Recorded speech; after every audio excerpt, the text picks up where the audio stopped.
Part 2 of a first-hand account of surviving Argentina's economic collapse in 2001. So the first subheading he wrote is water. No one can last too long without water. The urban survivalist may find that the water is of poor quality, in which case he can make good use of a water filter, or that there is no water available at all. When this happens, a large city where millions live will run out of bottled water within minutes. In my case, tap water isn't very good. I can see black little particles and some other stuff that looks like dead algae. Taste isn't that bad. Not good, but I know that there are parts of the country where it is much worse. To be honest, a high percentage of the country has no potable water. If you can build a well, do so. Set it as your top of the list priority as a survivalist. Water comes before firearms, medicines, and even food. Save as much water as you can. Use plastic bottles, refill soda bottles, and place them in a cool place, preferably inside a black garbage bag to protect it from sunlight. The water will pick some plastic taste after a few months, but water that tastes a little bit like plastic is far way better than no water at all. Whatever the kind of SHTF scenario you are dealing with, water will suffer. In my case, the economical crash created problems with the water company. That reduces the maintenance and quality in order to reduce costs and keep their income in spite of the high prices they have to pay for supplies and equipment, most of which comes from abroad. And after the 2001 crash, cost 3 times more. As always, the little guy gets to pay for it. Same would go for floods or chemical or biological attacks. Water requires delicate care and it will suffer when SHTF in one way or another. In this case, when you still have tap water, a quality filter is in order, as well as a pump if you can have one. A manual pump would be ideal as well if possible. Estimate that you need approximately a gallon per person per day. Try to have at least 2 to 4 weeks worth of water. More would be preferable. This next paragraph says power. I spent way too much time without power for my own taste.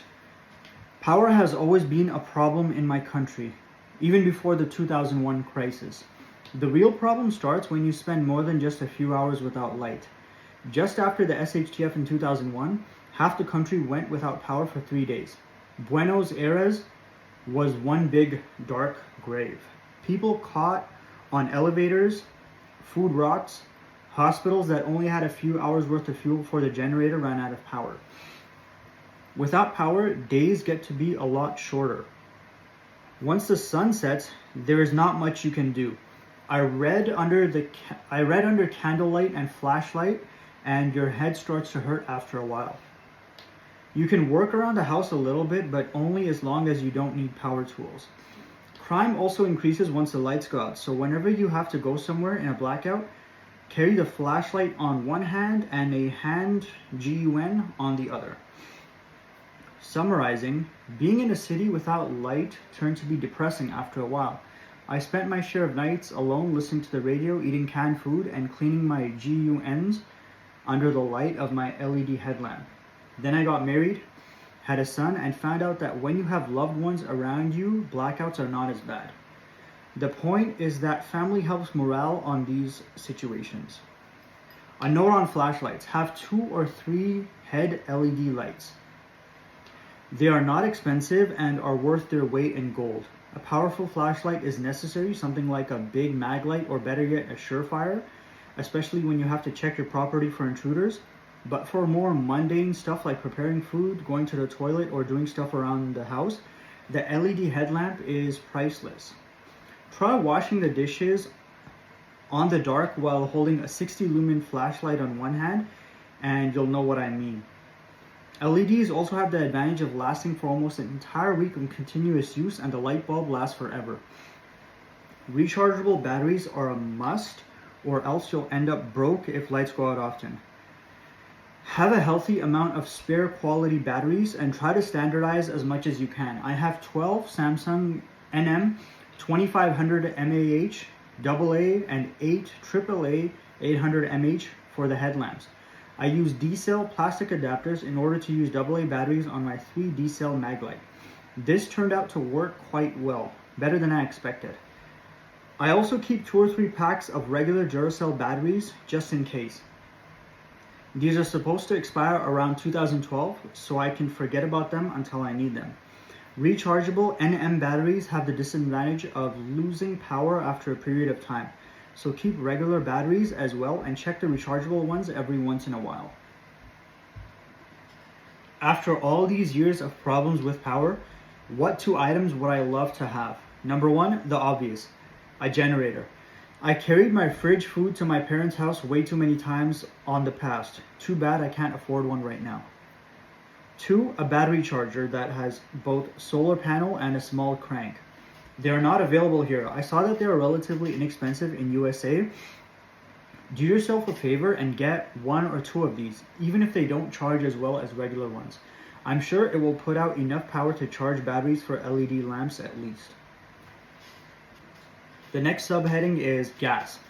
Gas has decreased in quality as well. There is little gas.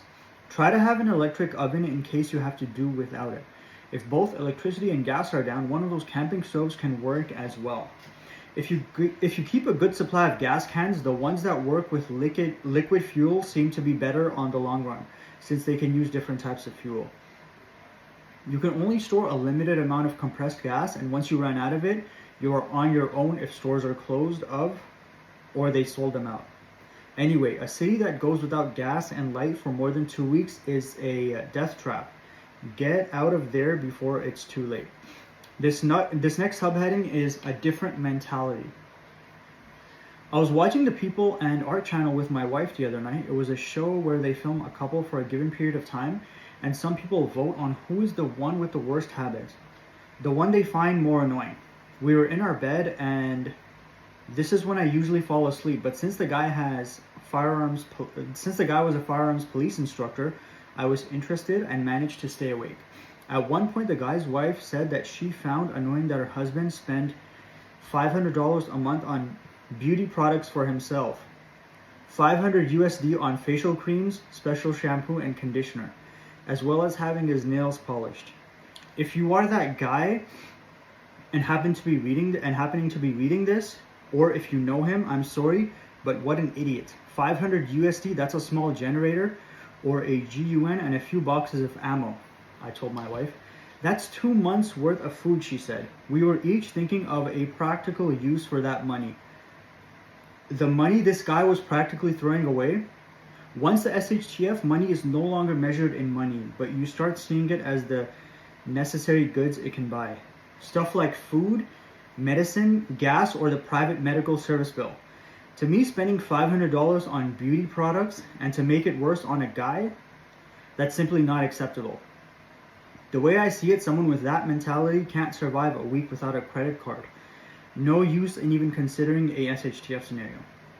And this guy's a firearms instructor, probably the kind of guy that will say that a handgun is only used to fight his way to his rifle and his facial night cream. Once you experience a lack of stuff you took for granted, like food, medicines, your set of priorities change all of a sudden. For example, I had 2 wisdom teeth removed last year. On both occasions, I was prescribed with antibiotics and strong ibuprofen for the pain. I took the antibiotics. Though I did buy 2 boxes with the same recipe just to keep 1 box just in case. But I didn't use the ibuprofen. I added it to my pile of medicines. Why? Because medicines are not always available, and I'm not sure if they will be available in the future. Sure, it hurt like hell, but the pain alone isn't going to kill you. So I sucked it up. Good for building up character, if you ask me. Make sacrifices so as to ensure a better future. That's the mentality you should have if you want to be prepared. There's stuff that is nice to have that has to be sacrificed to get the indispensable stuff. There's stuff that is not basic need stuff, but it's also important in one way or another. My wife goes to the hairdresser once every month or 2. It's not like life or death, but it does make her feel better and it boosts her morale.